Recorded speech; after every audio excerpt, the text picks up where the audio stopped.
Good evening, everyone. My name is Fausto Giannone. I'm a final year PhD student here. I'm a competition economist. I'm looking at digital ecosystems and instances of network dominance. I'm very happy to welcome here Silvia Hueco.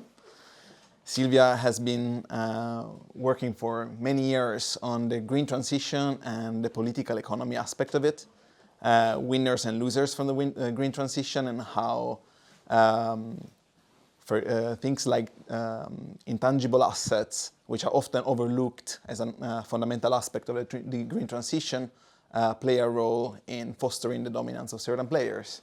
And today she will present in particular how the green transition in certain contexts can be captured by certain actors, in particular big tech, by effectively acting as fundamental facilities, essential facilities for the green transition, and end up benefiting it.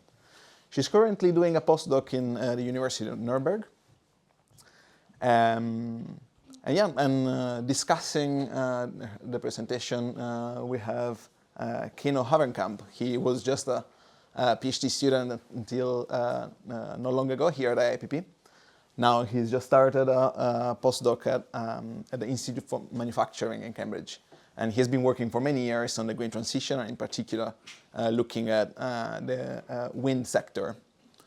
So I think that we may as well start. Silvia, the floor is yours. Thanks. Okay, yeah, so thanks everyone for being here today.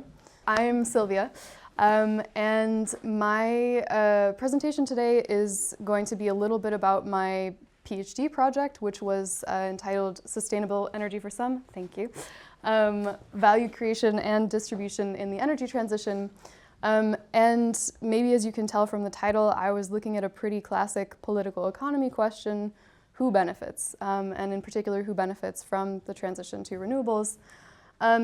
And what I think is interesting is that when I started looking at the literature on sustainability transitions, this was actually not the focus of a lot of the publications. A lot of publications actually focus on how can you get a transition started, and how can you steer it, and how can you speed it up.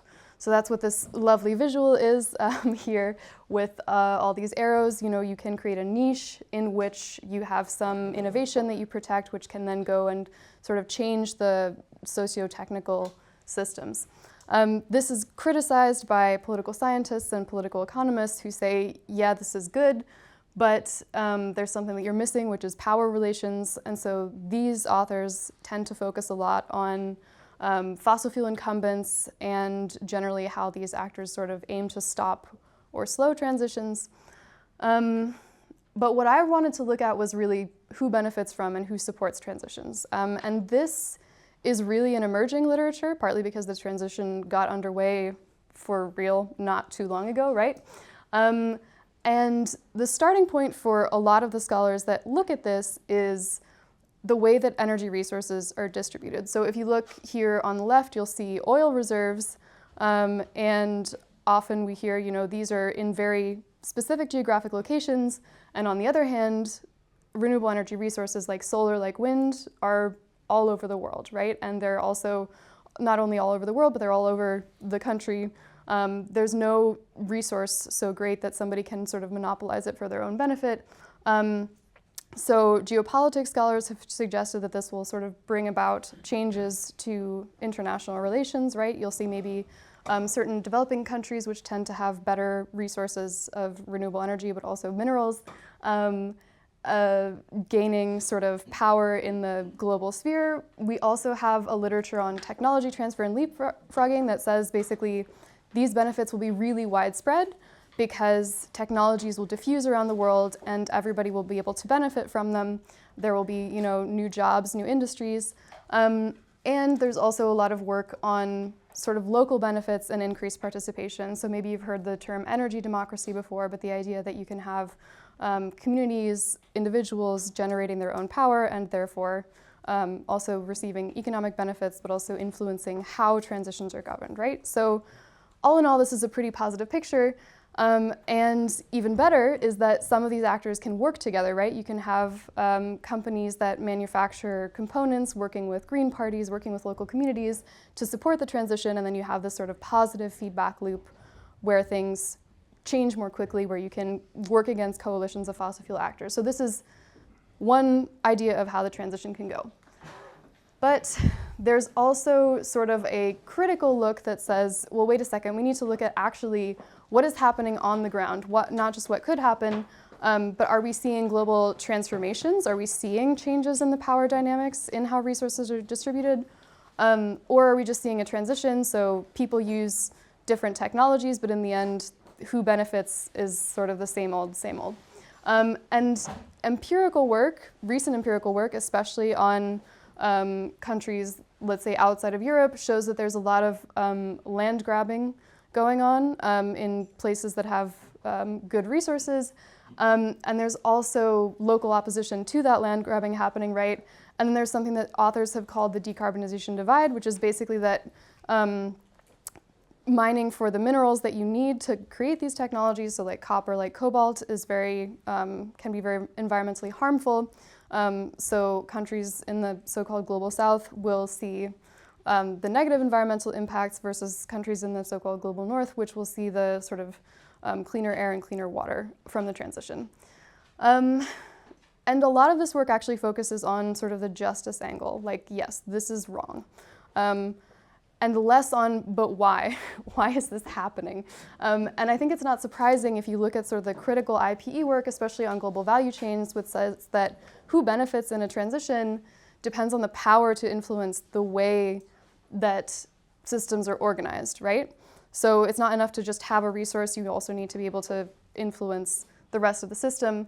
And I think this is key because it's power relations that make fossil energy resources very valuable. So thinking of this map with how oil resources are distributed, certain actors can control the geographic location of oil. It's this control that makes it powerful. There's nothing inherently very, very highly valuable about oil in and of itself, right? And that means that they can squeeze value from other actors within the value chain. That's why, a gas station is not a very productive, very lucrative business, but oil extraction is.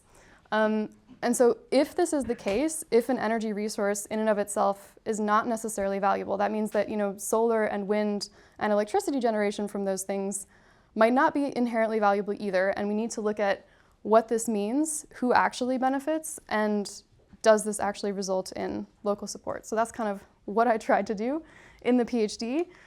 And the first step of this was looking at transition benefits and support, and I did this in Jordan, which is a bit of a different context than you usually hear about, but I think that's also important because it's a very different political economy, which in turn affects how benefits are distributed. So just a quick background on Jordan.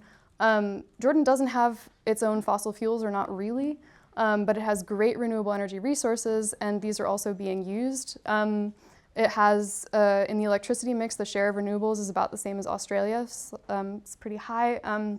There's also a growing solar industry, so manufacturing. But the political context is authoritarian. Decisions are made quite top-down by the king, and this also holds true for the energy sector. So through a series of interviews, we established that the energy transition in Jordan is quite top-down, and that this has been basically decided because of a series of issues that are faced around energy security. So interruptions to the fossil fuel supply, which then result in very, very high public debts. And so generally, the transition is framed as a way to increase security and also lower energy costs. But there's no opportunities for public participation. You can't own a solar farm collaboratively in Jordan the same way that you might be able to in another place. And also there's no sort of frameworks for benefit sharing. If benefits are shared, it's because companies have decided to do so as part of their corporate social responsibility.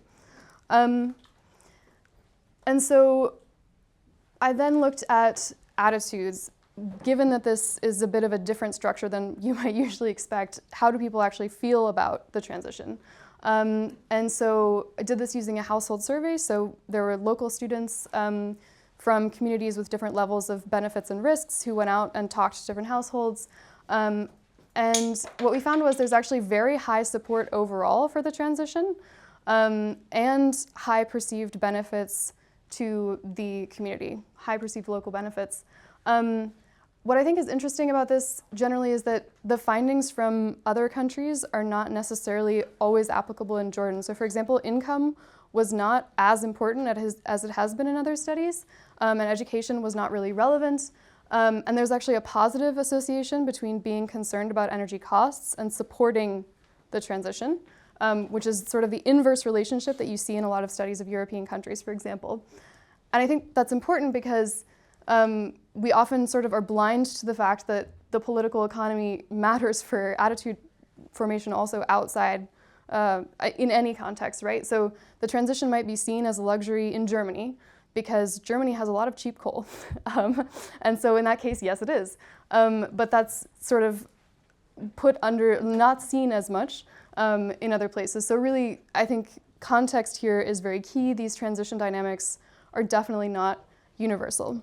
And so the next thing I was interested in then is, okay, so then which countries will see economic benefits if these really matter for support?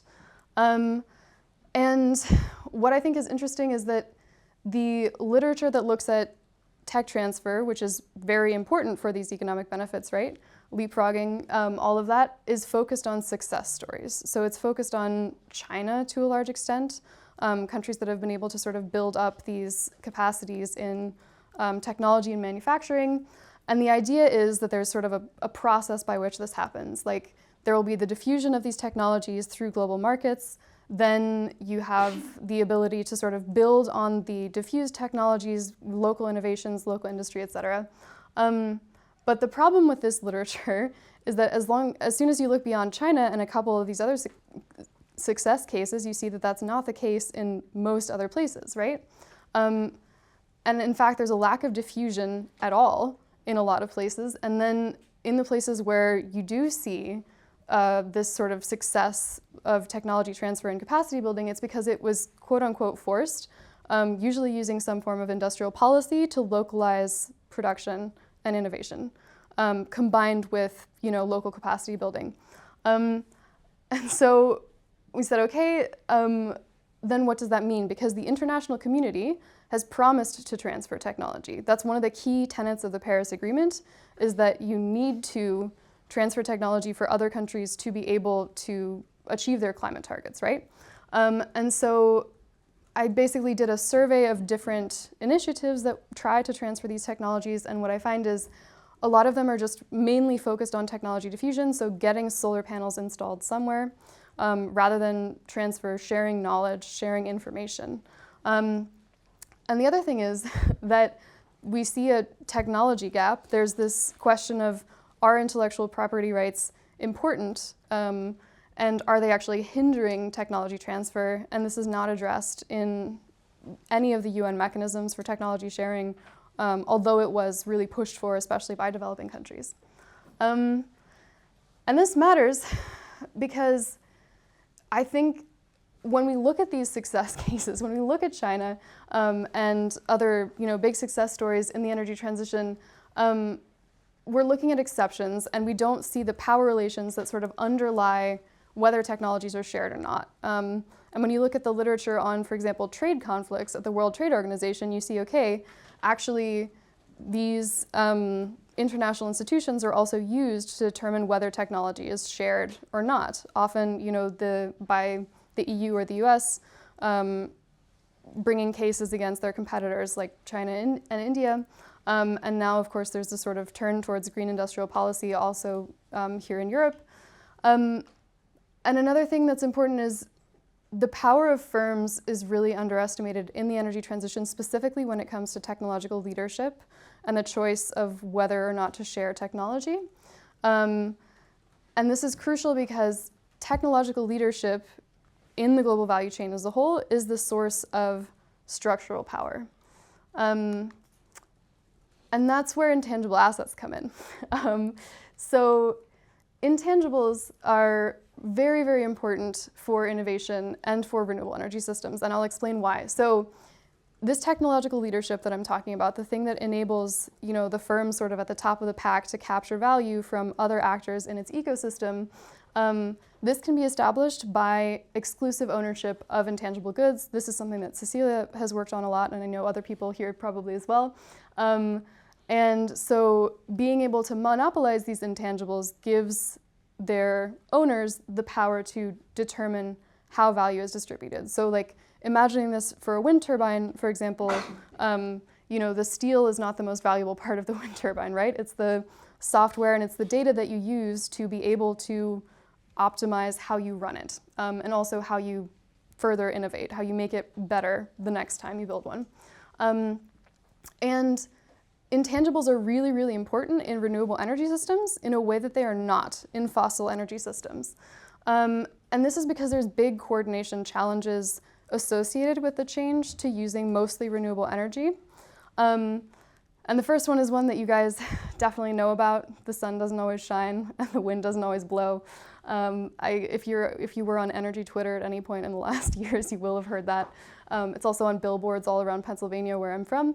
And so the problem here, right, is that you need to be able to use renewable energy when you have it. And right now we don't do that optimally, but if we were able to, we would have a much more resilient energy system, right? The other problem is that we need to do a lot of things that we currently do with fossil fuels with electricity. So heating is one, transport is another one. Industry is also important. A lot of industries will use gas instead of electricity. And so what this does is it means not only do you have to deal with the fluctuation in renewable energy supply, you also have to deal with a very complicated demand.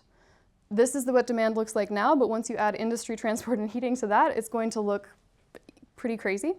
So you need to get that electricity where it needs to go, and to do that, you need to be able to predict weather patterns, you need to be able to predict demand from all these different actors, and you need a lot of data and a lot of information to be able to do that. So from these different sectors, right? And you need to be able to process that. And that's where artificial intelligence is very important, because these are amounts of data that is just, it's not possible for a person to base decisions on. And who has access to data and really good capabilities for data processing? Big tech. So this is where I started thinking through the possibility for big tech to benefit from the transition.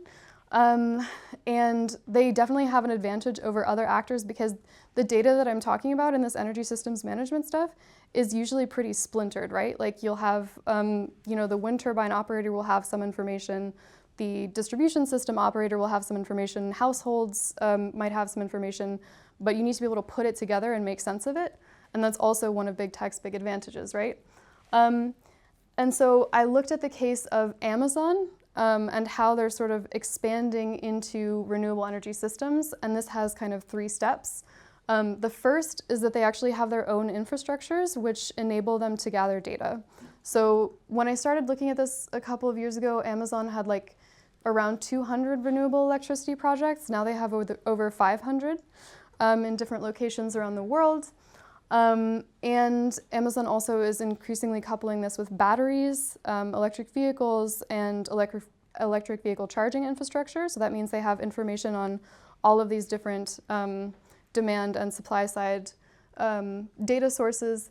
The other thing that Amazon does is it can learn from cloud services. So Amazon, through AWS, provides cloud services for a lot of different companies, including companies that do energy management, but also energy companies generally. And sometimes they have direct partnerships with companies to be able to learn from their data. So like innovation partnerships, they have these with engineering companies like Siemens, but also, smaller actors like the grid operator of New Zealand or something. So different places where they can learn directly. And then there's also the potential for indirect learning, because as you know, AI learns as it processes data. So even if, TotalEnergies isn't really sharing its data with Amazon, if it's using Amazon's AI to process its data, it still has the potential for learning.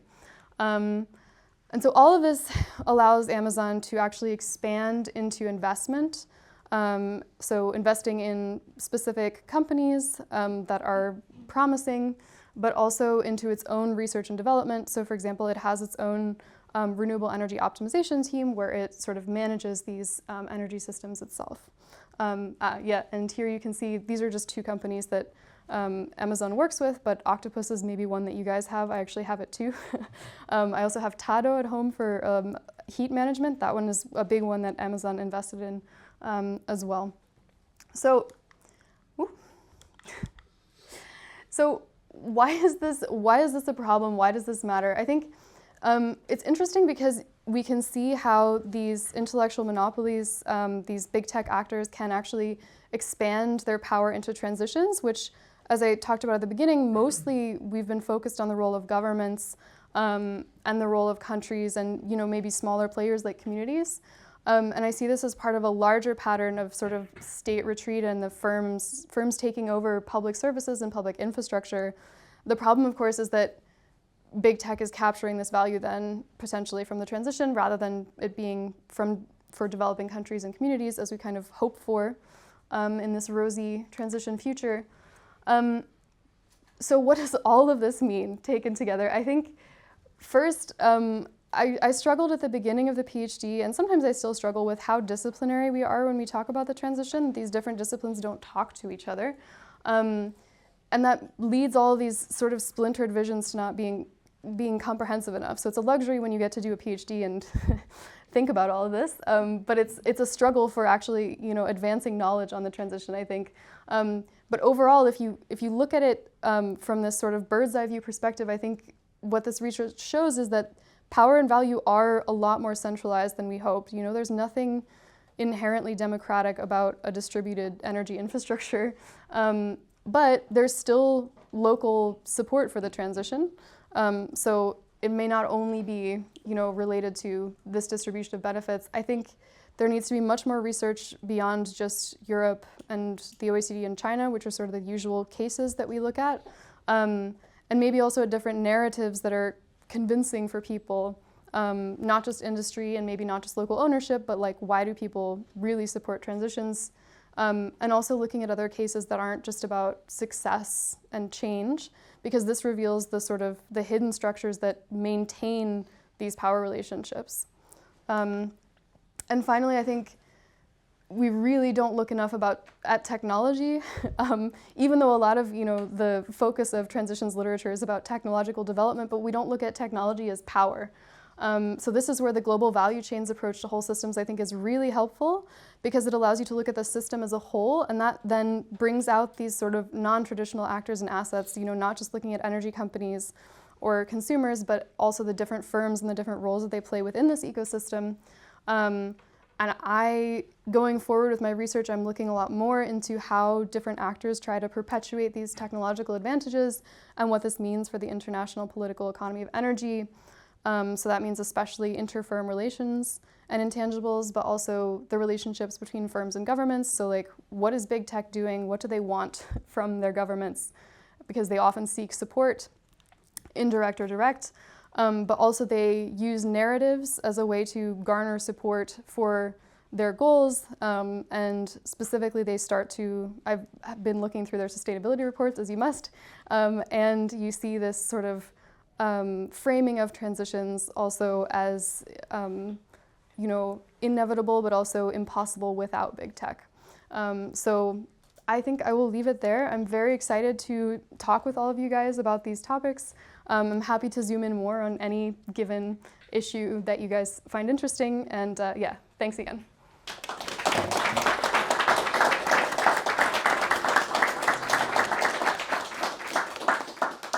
Thanks a lot, Sylvia.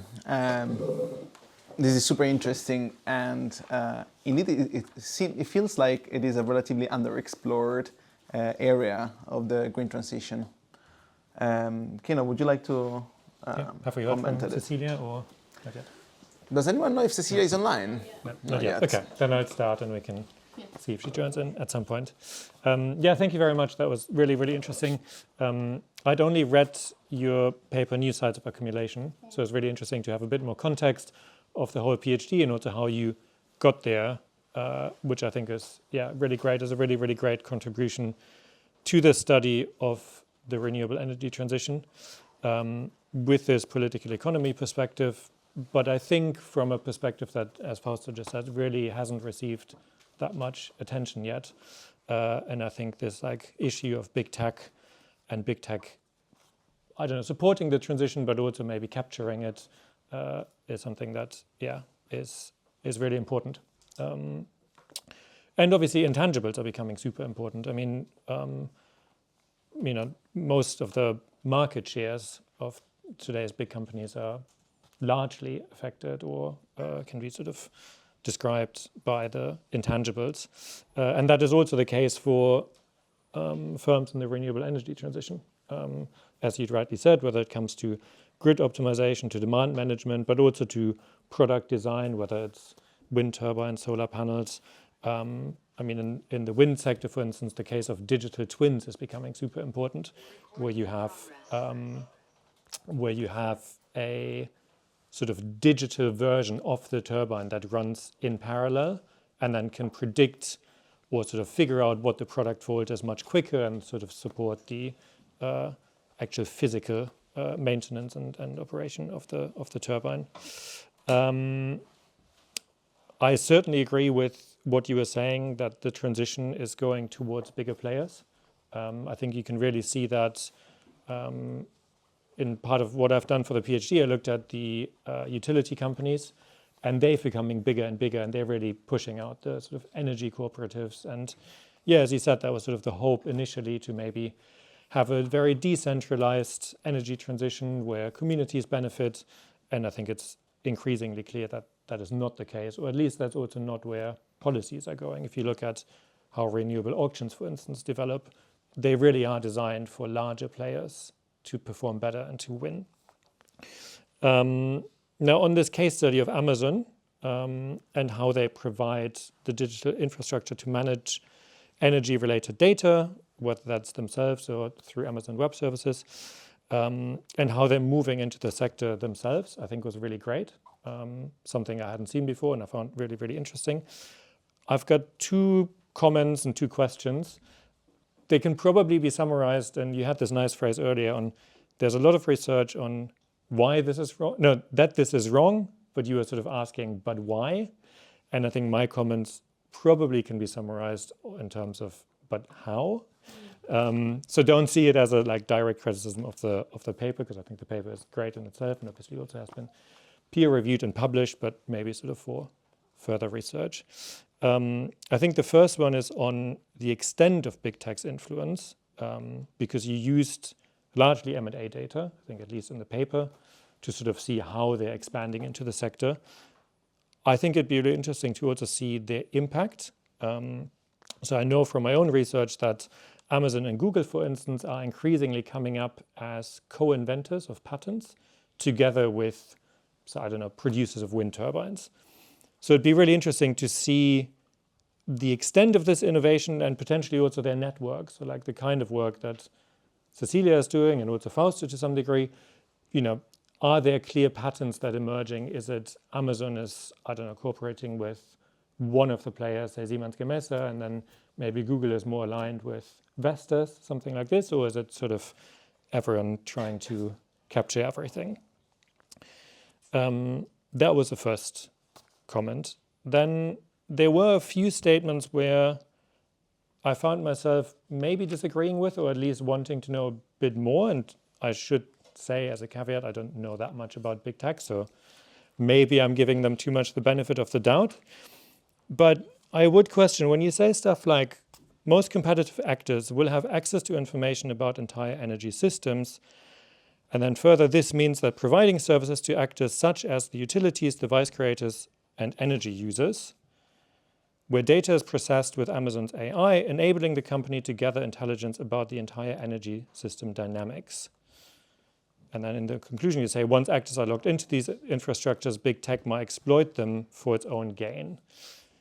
Maybe you can explain in a bit more detail how this would happen, because, and again, just maybe for the sake of the discussion, I would say that I would assume, or I'd almost be fairly confident, that Amazon has terms and conditions that will say they can't access this data. Like similarly to, like, yes, they will gather it and they will manage it, but just because it's hosted on AWS, I don't know, I might be wrong. Yeah. I hope I'm wrong. But yeah, I kind of feel that it's maybe not as sort of clear cut. And then similarly, you mentioned these direct partnerships in your presentation just before, when you say that Amazon is developing new technologies, for instance, for wind turbine operation and maintenance.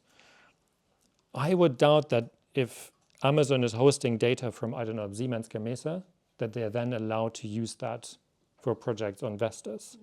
So like, what is the extent of sort of how much can they actually access data and can they use it? And then maybe lastly, as a sort of, third comment or question for further research, what your view is on regulation. Is that something that should be regulated?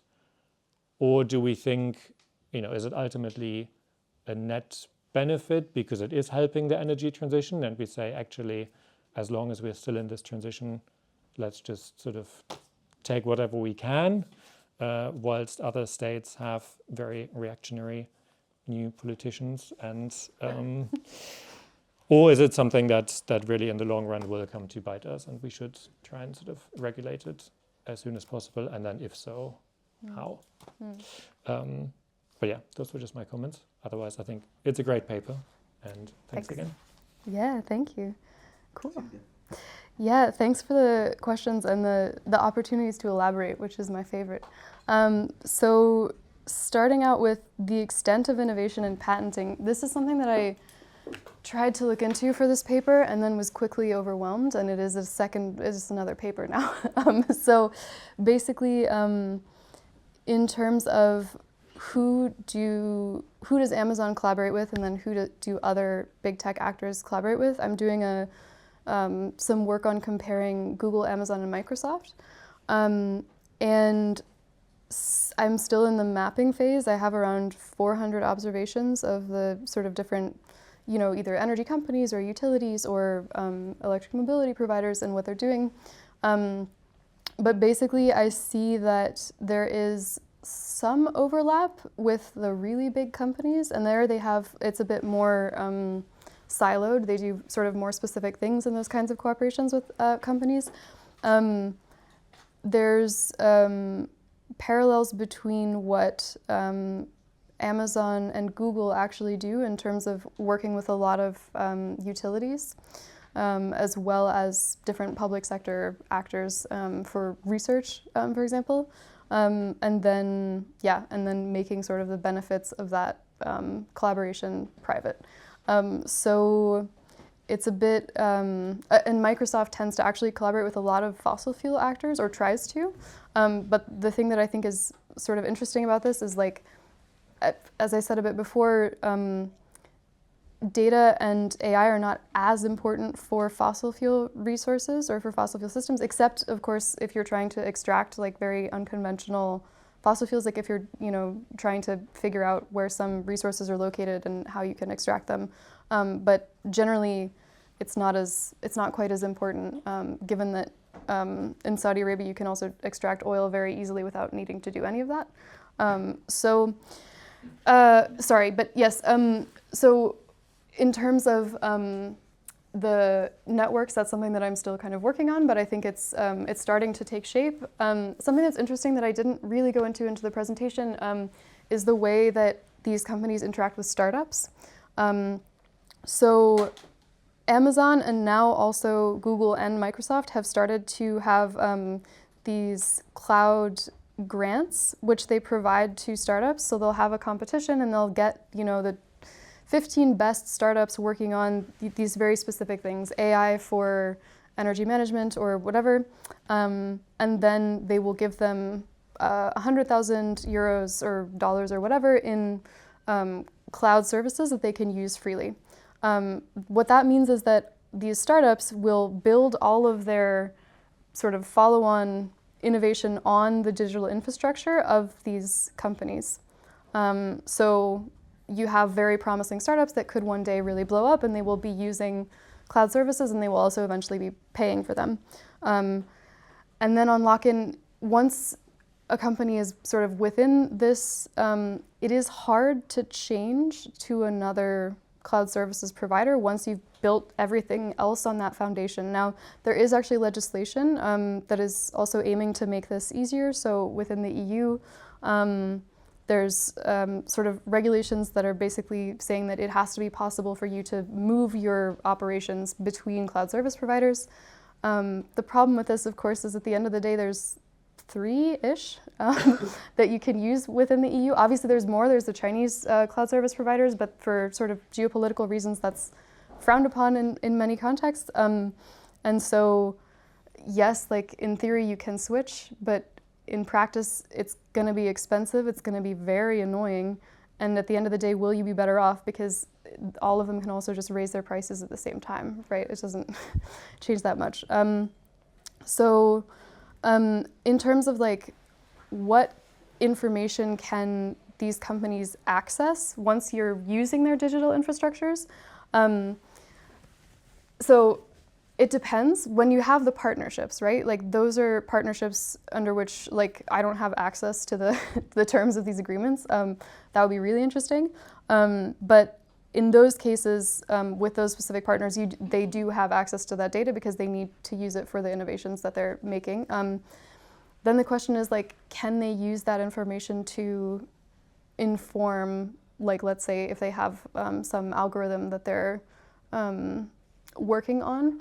I mean, so what I would expect is that you can't use data directly, right? Like also this data is usually encrypted if there's some kind of privacy stuff, but if you process information using artificial intelligence, it gets better. So like every time you use ChatGPT, it's not saving what you're saying to it, but it's learning from what you do. And it's kind of similar with with all kinds of AI, right? Like machine learning, it's a similar concept. So basically the more information that sort of flows through the cloud, the more opportunities that Amazon has to learn. So there's like two streams of how this information can be acquired. But yeah, and then in terms of like what can we do regulation-wise, this is a fun question because it gets really political really quickly. So what's already been done is like trying to make sure that you can switch between cloud service providers. What you could do is break them up, right? You could say, okay, Amazon can't do this and this and that anymore. AWS has to be separate and what have you. The problem with breaking up these companies is that they're really good at what they do. Like there's a reason we have Google and not Ask Jeeves and Google and Bing, whatever, you know what I mean? Like it's, because the more you use their services, the better they get. So one possibility would be trying to provide some kind of alternative. So some like public cloud services, basically. That's something that the EU tried, that I think is still trying. Yeah, I had the feeling it's not going anywhere, but we should talk about it.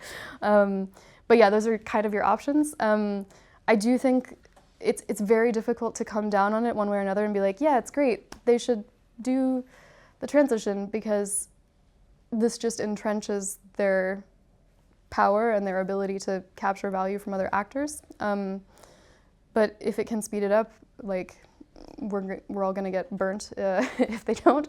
So yeah, it's a difficult one. But I think I tread on the side of like trying to provide some kind of alternative, which also has many other benefits, right? Like having digital infrastructure would not just be beneficial for energy systems, but for all kinds of industries that use this.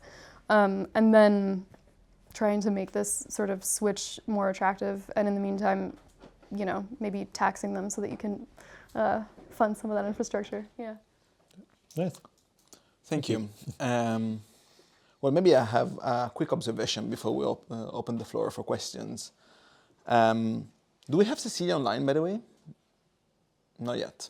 Okay. So, having spent many years at IIPP as I have been probably partially indoctrinated. So it comes natural to me to kind of think of this in terms of mission. And the textbook case of missions is that has been explored a lot, especially from people in this department, is that of the moonshot. Now, when the Department of Defense was trying to arrange this massive project, it was a very interesting case of, how we had a target and we wanted to achieve something, and we tried to mobilize the whole society towards that goal. And it's been very interesting for me to study in the field of the personal computer industry, the role of the Pentagon, and the fact that the early personal computing was actually kickstarted from the Pentagon, and which used its public procurement power in order to shape very much the industry. And some of the conditionalities that were attached in this public procurement had to do with, for example, complete and absolute sharing of intellectual property of the parties involved. Or another practice that was very common was that of second sourcing. So if I was Intel and I was a small company at the time, providing an early microprocessor for a NASA rocket, I had to make sure that I was not the only supplier capable of producing that microprocessor. So I had to go to AMD, which was also a startup at the time, and I literally had to teach them how to make this microprocessor because there was a condition. Otherwise, I just couldn't do business for the public, for the DoD.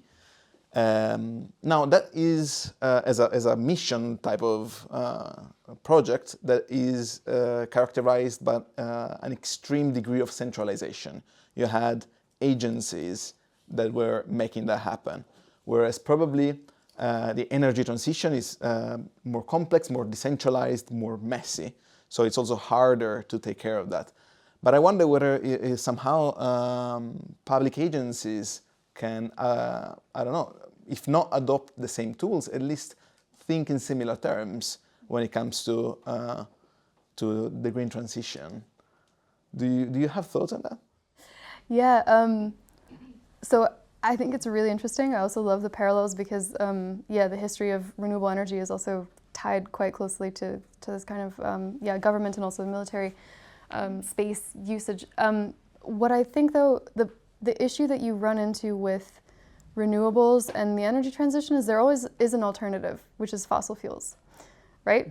And so the more conditions you put onto something, like do you have to, use the public cloud, and do you have to teach your competitors how to do something, the more it's just not worth it, and you just use gas instead. So I think that is the difficulty, the big difficulty with a lot of stuff when it comes to this, is like not overloading it and making it too difficult. And that's also why like cloud services are so attractive for companies to use when they're trying to, make a business in this sector, is that it's hard and expensive to do this, and the margins aren't as high for renewables as they are for fossil fuels, right? So if you can save costs by using this kind of infrastructure, then you do it mostly. So yeah, I think that's, like on the one hand, I see it, but maybe that's something to do once, there's not as easy of an alternative to go back to in terms of, fossil fuel competition. Yeah, no, that makes sense. Yeah. Looks like we have Cecilia online. Hi, everyone. Can you hear me? Yes. Yes. Hi. First of all, I'm so sorry, Sylvia. Everyone, I hope that you had an amazing discussion. I know that probably you did, because Sylvia's work is impressive, and I'm sure that the audience and Keno and Fausto's comments and questions are also challenging you. And I wanted just to jump in. As you know, I was just until 2 minutes ago speaking with MEPs here at the European Parliament in Strasbourg.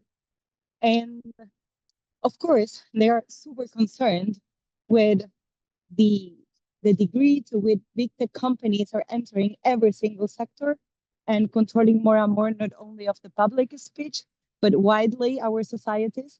And the discussion about the impact in terms of the chances of getting a just transition was also on the table. And what I wanted to just ask you and to, yeah, maybe you've already touched upon this, which in this case, to further expand upon it, is what role do you see for the state in this context? Fausto was asking you in relation to the companies and what is better for the companies and their business. But I utterly think that precisely because it's not a business for most of the private companies to even try to challenge the status quo or to do things alternatively, more and more, and we see this both with the ecological breakdown as well as with digital technologies and the loss of sovereignty, I see a space for an active role of the state, not only shaping the economy, but being an economic actor itself. So I wanted to pick your brain, Sylvia, and why not Ken or Fausto about that? Yeah, sure. Great to have live updates from the European Parliament on how we're doing in terms of private capture. Yeah. Silvia, do you want to? Sure, I can start. Yeah, I mean, the state has always played a really important role in steering the transition to begin with, in terms of providing resources, in terms of also making regulations that make it more expensive to have, dirtier businesses. But I think there is this kind of push and pull, at least you see this within the EU, between like being afraid to sort of over-regulate, make things too complicated, and still wanting to provide that support, and also understanding that it's expensive, right? Like it is something that you have to devote a significant amount of resources to, and that those resources are needed in all kinds of areas. So yeah, you have different approaches. I mean, like I've been working a little bit on, for example, green hydrogen policy in the UK, or hydrogen policy broadly, and there's this sort of concern about picking winners and saying like, okay, we're going to decide we're only doing, we're supporting this one technology, we'll rather leave it open. And I think sometimes maybe at the risk of, of sometimes picking the wrong winner, it could also be good to have a sort of more focused approach. So that, like, in terms of the green transition broadly. And then I think specifically when it comes to the role of big tech, I think, providing some kind of alternative, so like some kind of cloud, public cloud that can be actually used the same way that we have, transmission infrastructure that is for electricity that is also, not always done by private companies, because it is a natural monopoly. I think that would be another way to go that would be really important. But that also depends on the political will, and I see that there's a lot of things happening in Brussels and in international politics at the moment, so that would be my recommendation if they were to ask me about it, but as I know it is yours too. But let's see what would be possible. Yeah, what do you guys think? I mean, I think one thing with the renewable energy transition compared to any industrial revolution or most other, certainly energy technology transitions in the past, they were all driven previously by economic objectives. Whereas this time, I would say it's largely political. So you need a big state, you need bold policy that facilitates that. But at the same time, and I think to then bring it back to your research, I think that's why it's so great, because there is the opportunity of capture and trying to understand who's trying to benefit, why. That's so important. But yeah, I would certainly say that when it comes to the renewable energy transition, it is to a large extent politically driven. You also have geopolitical aims often, and in these sort of industrial policy projects that are not purely economic. That's true. Yeah, definitely. I mean, like for the case of Jordan, for example, like it was there were economic considerations about fossil fuels, being interrupted, but it is also because of geopolitical conflicts that these fossil fuel supplies were interrupted. So it's very closely tied together, I would say, in many cases. But in the end, like energy provision and secure energy provision actually tends to be one of the main things that a state is supposed to do. And so that is, I think, where there is also kind of an opportunity in this case to push for, secure energy provision in terms of maybe having some kind of robust digital infrastructure that's not just dependent on big tech and American big tech. Yeah. Especially now, it's becoming increasingly clear how the geopolitical component is actually playing with the issue of big tech, in the sense that especially with recent developments, we are increasingly less sure about the reliability of certain partners, and therefore it's becoming a matter of national security. And I wonder whether some answers can be found in the realm of technological transfers and providing incentives to kind of transfer technologies locally, even forcing the hand a little bit. Anyways. I think we have time to open the floor for questions. I would say to start with people who are here live, and then take a couple of questions online. I think that the first person I saw was Anna Hope with a hand up. Is it possible to bring the... Hi, thank you so much. That was very interesting. My name's Anna Hope, and I work here at IPP. I just had a kind of, I guess, simple but quick question. In terms of your research looking at who benefits from this potential transition, and you sort of framed it both in terms of what countries might benefit and also what actors.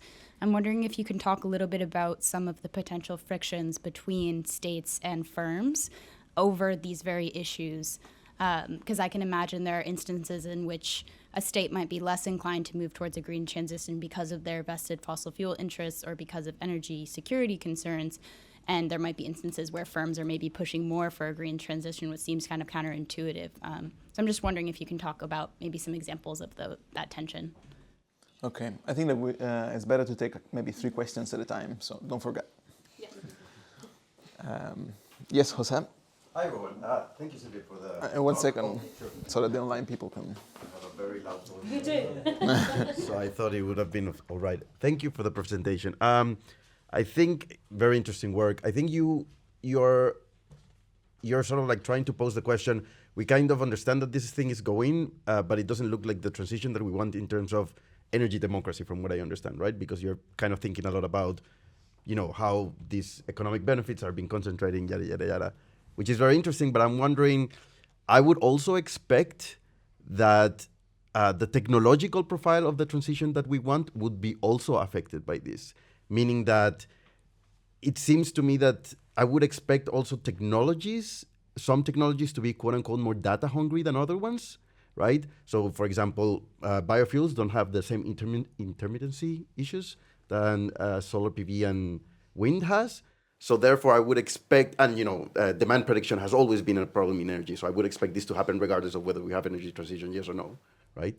So I would expect, given that we want also a diverse electricity grid, I would wonder if this would also have consequence in terms of like the shares of deployment of diverse technologies that we're going to see in the future, or even the pace of technological innovation in that sense, right? Like you yourself have been pointing at the fact that all of these big technology firms are right now writing patents on.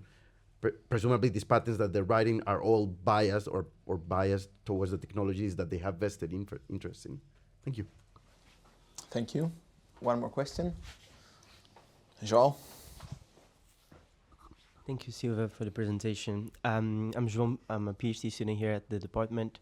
And building on Keno's questions and Faust's observations, if the energy transition is intrinsically political, I was wondering whether that's relationship between the state and the civil society.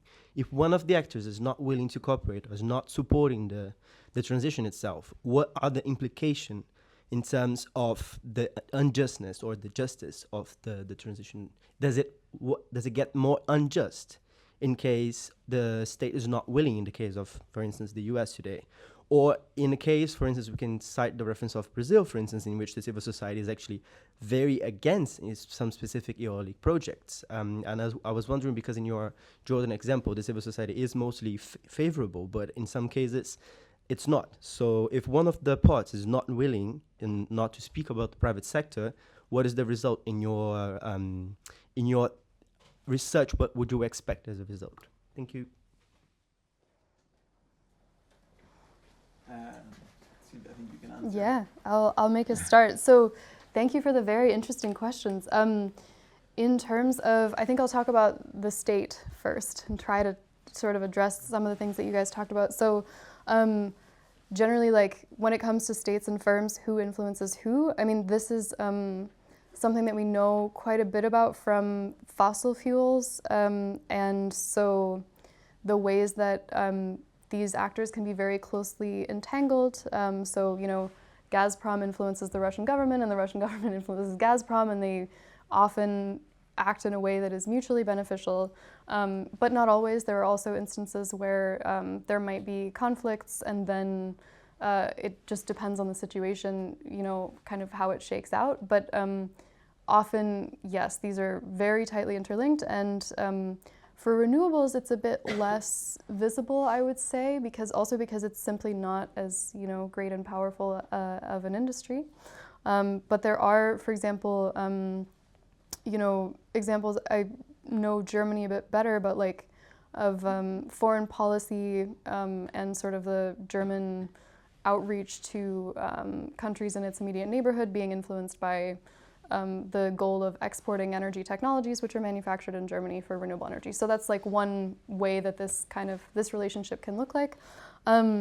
The state and the civil society, and can you have a transition that's all state or all civil society? I mean, I think it's very difficult to do this one way or the other, right? Because like, for the transition to really work, you need people to actually want to use these technologies that are going to make the world lower carbon, you know, so whether that's bicycles or electric vehicles or solar panels or something, but they need to actually want to use them, so you need to have that adoption.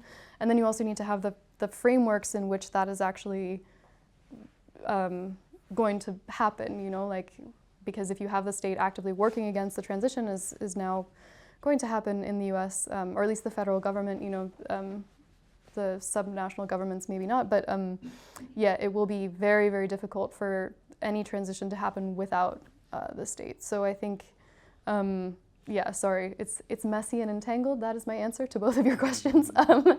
And then on the technological profile, I think this is really interesting. And on like, are there technologies that are sort of more data hungry than others? Biofuels, also, you know, nuclear energy, we haven't talked about it, but because this would also be one way of sort of managing this because it's less variable. To that, my answer is kind of, because the expectation for energy systems is not that they're going to be 100% nuclear, or that they're going to be 100% or even a majority biofuels, because of the just like land stuff that's associated with that. The expectation is for most countries at this point is that it will be largely renewable with other stuff. And so what that means is you kind of always need data. You might need it to a lesser extent, but you still need it, because like, you know, how are you going to have people have an electric vehicle and charge it and drive it around without knowing when they might possibly use it? So I do think it's difficult to do it without data. I don't think it's feasible in a way that would actually be environmentally and also economically sustainable. But that's not to say that that's not, this trajectory isn't influenced by big tech, and I think that's also a very interesting example. That you also see this, for example, Cecilia and I are working on this paper now where you see that Google changes its position on technologies based on what it's sort of invested in, right? So at the beginning, in their sustainability planning, they talk a lot about carpooling as a sustainable behavior, and then later on they do not talk about carpooling anymore, and that's because they are working on their own, you know, electric automated vehicles. So yes, it's sort of a cyclical thing, I would say, that there is need for data and there is need for this information, but there is also, yeah, the path that technologies might take is also influenced by the the interaction of these firms. Yeah. Cool. Are we able to pick up some of the questions online? There's one more down there. I would say to take a couple of questions online if we can. Can anyone read them? I can. If nobody does it, I can because I have access to them, guys. It's Cecilia. Thank you, Cecilia. It's actually a follow-up on the question that I asked, and says it comes from Stephen Boxall, and it says, picking up on Cecilia's point, do many of the issues and problems with the transition fall away if we accept the truth that currency issuing governments such as the UK and the EU via the European Central Bank can create all of the money required to deliver and own what is required? For the UK and the Eurozone, there cannot be a shortage of money. We create it.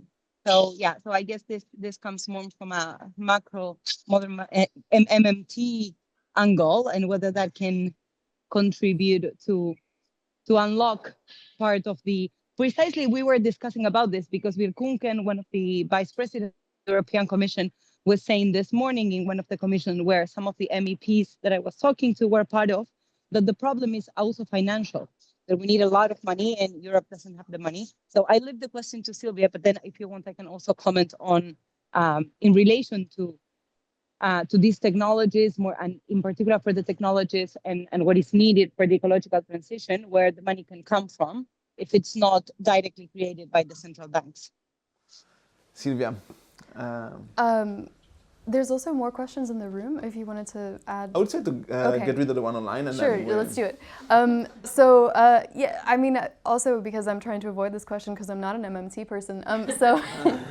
No, I mean, I think in general, like, is there enough money for the transition and can it be created? I mean, like, it is very expensive. And there are a lot of other things that we're trying to do at the same time with public money. So I don't know in terms of like a precise dollar amount, but I do know in terms of like also, yeah, historically, the amount of money that has been seen as publicly acceptable to devote to this. And like, I mean, there was a huge issue in several countries where they had feed-in tariffs, like people got more money for installing and using renewable energy, like solar panels and stuff. And there was a massive backlash because these were too high. And they were seen as adding money to the electricity bills, which they were, you know, not an insane amount of money, but some. And that became, yeah, like an untenable way of organizing this. So I do think maybe, but I would be interested in hearing your thoughts as well. Yeah, Cecilia seemed to want to have a comment. Yeah, I have some thoughts. So I wanted to say a few things. First of all, to say that indeed, governments and central banks, actually more than governments, can create money. I wouldn't say that they can. It's not that they can create it without any sort of implication, and that goes to a big macro discussion that I think we can leave aside just to say that there is some space to do some of money, but there's also a lot there is a lot of space to tax more, to get the money from taxing the rich, taxing the concentrated capital. These companies that are concentrating the key intangibles from the transition are also at the top of the list in tax avoidance. And if we don't start thinking more about taxing these companies, and this is a sensitive question because today Trump was saying that the US will withdraw from the Pillar 1 and Pillar 2 agreements from that were pushed by the OECD, which were completely insufficient, but still something. And so I really think that there is a lot of space to tax not only the profits, but actually the incomes of these companies. If they avoid declaring profits and they do all this massaging of their financial data to pay less taxes, we need to also be creative in what we are taxing. It is also possible to levy taxes related to ecological transition, but not to the people. This was one of the problems that France had with the Gilets jaunes and the tax on the use of fossil fuel. It's not about the use, it's about the production. So we need to tax more those that are producing and generating most of the pollution in the world. So I think that taxing can be also an important alternative. And it's also a matter of discussing the purpose of the fiscal expenditure, because also I go back to another example from Europe. Europe is also discussing to how they will gather 500 billion euros for the military sector, for the defense sector. So if they can have all that money for war, we should ask ourselves whether the problem is really financial, whether it's a matter of just printing more money or taxing more. I think that there are other ways, and taxing is necessary, more can be printed, but also it's a matter of choice in terms of where the money is spent. And I think that there is a lot to be done, because although there is a lot of discourse about the ecological transition, I don't think that the priority is seen as it should be seen at the level of the budget of the different governments. Yeah, now that's a fair point, that taxation is also important. However, I do also believe that there has been historically a bias towards tighter monetary policy than was necessary, and having a bit more slack in monetary policy will probably help investment. Okay, let's take another round of questions from the audience, and then one more from online. All right, so yes, thank you. Thank you very much for the discussion. Bluebell Drummond, I currently work at the Competition and Markets Authority, where we've been looking a lot in the UK at the power of big tech from a few different angles. Recently, our ongoing market investigation into the cloud sector has shown a lot of interesting things, but not so much in this space. I wondered if from your research you were able to say anything about if there are particular cloud services that are relevant in this kind of transition context, and therefore whether that gives you any hope about kind of in a public cloud context, whether it might be easier to set up something that meets the needs of the transition without having to completely replicate what AWS has built, for example. Other questions? Yes, please. Hi. One second. Microphone. Thank you. Thanks very much, Sylvia. That was really fascinating. I think you're sort of doing the Lord's work, looking into this particular sort of nexus, really enlightening. I think one thing that struck me from what you were saying is how, and I could have misunderstood this, but what they're sort of doing here by kind of like optimizing the management of renewable energy systems and sort of getting more out of renewable energy resources is actually like a public good. And if I sort of think about what you associate big tech with generally, kind of like surveilling us and trying to sell us rubbish, I'm sort of minded to think this is quite an interesting example because it's something that could be beneficial. Do you think there's some scope for letting these companies sort of develop this, but then in some way extracting the know-how later? And one thing that just sort of came to mind is the way with like pharmaceutical companies, they will develop like a drug and then there's a period where they can profit from it. And after that becomes sort of, patent free. Am I sort of understanding that dynamic correctly? Or I just think it's really interesting how it's big tech, but they're doing something which is actually sort of for their own interest, but genuinely sort of socially useful. So I'd be interested for your thoughts on that. Thank you. One more question from the audience. Yes, please. The lady there. Hi there. Thank you very much for the talk. Dawn Bonfield from King's College London. You mentioned about the Paris Agreement and technology transfer, and I wondered if you had any examples of really good practice in terms of technology transfer, please. Silvia, are you able to take one more question? Yes. I saw you raise your hand. The man there.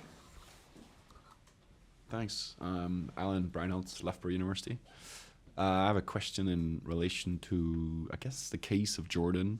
So you started off saying that there's kind of an interesting case here. It's sort of top-down, sort of state-run, the transition. And then there's this sort of contradictive element with a distributive component as well. I'm not sure quite quotes how that connects those 2 points. So maybe you could elaborate a little more on that.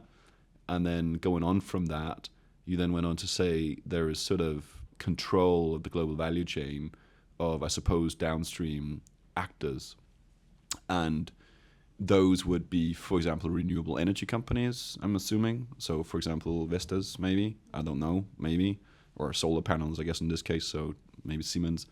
So how exactly did that tie in, and how does that sort of so we've got this state of Jordan that's willing and wanting to do something. You've got a population that's not really included in transition, don't have the capabilities perhaps, and then you've got at the same time you've got sort of these companies that are controlling. So who's got the power there? Is it the state of Jordan? Is it the downstream companies? Or so just a bit more on that, I guess, would be really quite interesting.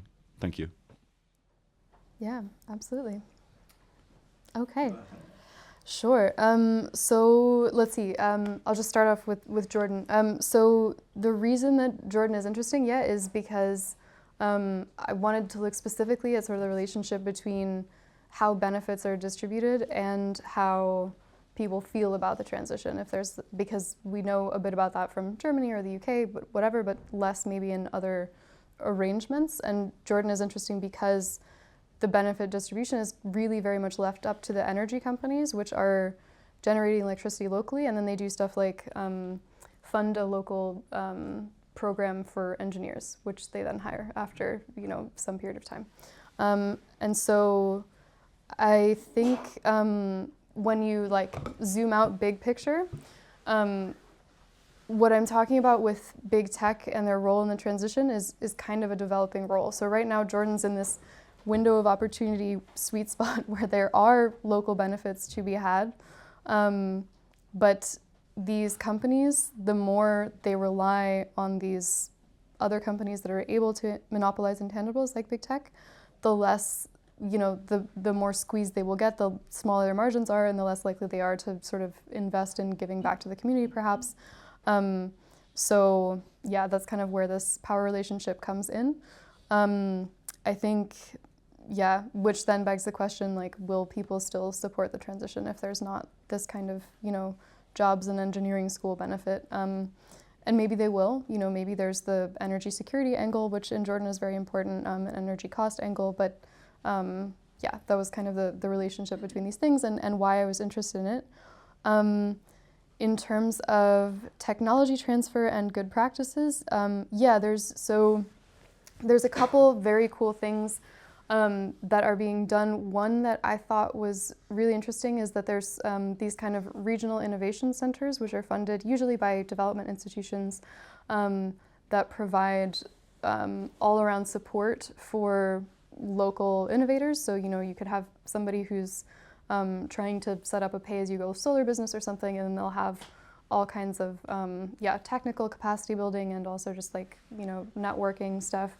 But those are pretty specific and also pretty rare. There are a couple of them, but the vast majority of the initiatives that we looked at were really just focused on, getting solar panels or some technology out there, rather than ensuring that there's sort of this local participation and benefit. And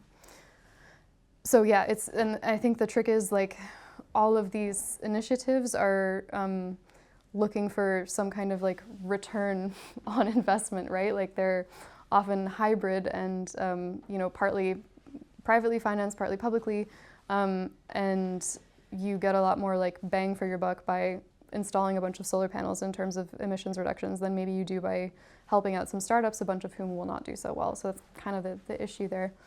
In terms of are they doing something for the public good and patenting? Yes, but so they're doing something that's good for themselves, which also happens to benefit the public. But I think the issue with this, and what we also see with pharmaceuticals, right, is that making something actually public and making it useful is a political struggle. With the whole thing about COVID vaccines and having these be accessible through violating patenting rights basically was a very difficult one. And the problem is that big tech is arguably more powerful than these pharmaceutical companies already. So it's kind of a I see where you're coming from and I'm with you. And also I'm if we wait, are we you know, shutting the barn door after the horse is on fire, after the horse is gone, you know, like what's this phrase? Like waiting too long to be able to sort of deal with a problem. But yeah, it is this balancing act too of not wanting to stifle that, the good that actually can be done in terms of innovation and that is happening. You know, like optimizing electric vehicle charging is hard and it's good if somebody can do it, but it's not good if it's monopolized. Yeah, and then in terms of types of cloud services, so it depends on the different relationships, and I'm still working on doing the mapping. Some of it is really just like hosting and some very basic like data management stuff, but a lot of it is also analysis. Like SageMaker was a pretty important tool for most companies, I would say. So yeah, you see like fossil fuel companies will do more hosting but less analysis, for example. But a lot of the other companies really do use lots and lots of interlinked services. So that is also actually a really good thing for me to look at as I'm doing the mapping to see, okay, what precise, like breaking it down into each precise service that's being used, because for now I had like, is it hosting or is it more than hosting? And maybe having more differentiation I think would be good, so thank you. Yeah. Thank you. I think we have one question online. Is anyone able to read it? Do you want me to read it? You can try, Cecilia, but we'll let you know. We'll let you know if the connection is someone. breaking. Okay, we have someone. But there is one. I can read it. Now you're making me laugh. It seems obscure how to access information on big tech. So how do you conduct research on energy transition and big tech methodologically? Another question, any thoughts on the work of big tech and financialization? And while Sylvia was answering, I was about to paste the link to a paper that we wrote with Cedric and others about big tech and financialization. And it's, yeah, so I, unless you want to say anything, Sylvia, I think that if we don't have time, I suggest focusing on the first one, which is more about the methodologies that you use in your research, in particular related to big tech. Yeah. My suggestion anyway, you can do whatever you want. No, that's great. I don't, also I'm not a financialization expert. So yeah, in terms of methodologies, so what I've been doing so far has been a lot of desktop research. So reading through, like these companies will have sort of cases of their different partnerships. So reading through what they post on their blog about this partnership, and then what the partner company posts, and then what media organizations post, and then sort of triangulating a bunch of this different information. But the like websites of big tech companies, they have a ton of information actually. Like the blog posts are fascinating. Sustainability reports, which are interesting for their own reasons, and also interesting in that like the comparison between what you get in the sustainability report and then like what you get with the rest of your information is also not the whole picture. The sustainability report will focus a lot on the emissions and stuff, but it won't tell you like, and we also invested in 5 different, relevant companies, and we have the startup infrastructure and what have you, which is, yeah. And then, yeah, I would like to at some point do interviews, especially with companies that sort of work with these technologies, work with cloud services to understand a bit more of like, what are their relationships like? So also with the innovation partnerships. And so far, a lot of stuff that I have been doing is also, I would say, bordering on stalking, like on the LinkedIns of, just kidding, if anybody from Amazon is listening. Like the LinkedIn posts, the social media, like the media appearances of employees, like looking at, because they're also like sponsoring a bunch of podcasts. If anybody listens to like energy nerd podcasts, or there's like a bunch of them like today it's AWS, okay. And so yeah, like trying to put all of this information together to get a concrete picture, and then hopefully someday interviews, yeah. Keno, do you have any final remarks, or you want to comment anything specifically? No, I mean, maybe just thank you again. I think it was a really great presentation and also really engaging discussion, which I think always speaks to itself. I've got a ton of new ideas. I hope you got a few as well. I think, yeah, there was some already interesting further research streams that you mentioned, and I'm sure we'll hear from you again. So, yeah, keep up the good work. Cecilia, any final comment? No, just to say that I think that these topics are more and more relevant, even for people that are not focused on, let's say, innovation studies. What Sylvia brings to the picture, and she has done it in a brilliant way, is that even for other extremely sensitive topics, as it's the case of the ecological breakdown and the possibilities of a transition and what type of transition we get, it's of utmost importance to look at who is co-producing knowledge, the relevant intangibles, who's appropriating them and profiting from them, and also to debunk a lot of narratives that are associated with these discussions, because typically on a first, or a glance, if you want, these companies can even be perceived as those that are saving us from the bad guys, which are the big oil companies, which I'm sure Sylvia already said that are also their clients. So basically what Sylvia's research shows is that we need to dig deeper, we need to take this question seriously, and we need to try to connect all the dots, as she was saying, in terms of her methodology, to arrive at this larger picture that more and more makes us like wonder and want to have an alternative to the way in which capitalism is working. And I'm so sorry again that I couldn't be there. Thank you, Cecilia. Well, thank you very much, Sylvia. This was super interesting. Thank you for making us a little bit more pessimistic. We needed that. And thank you, everyone, for joining us.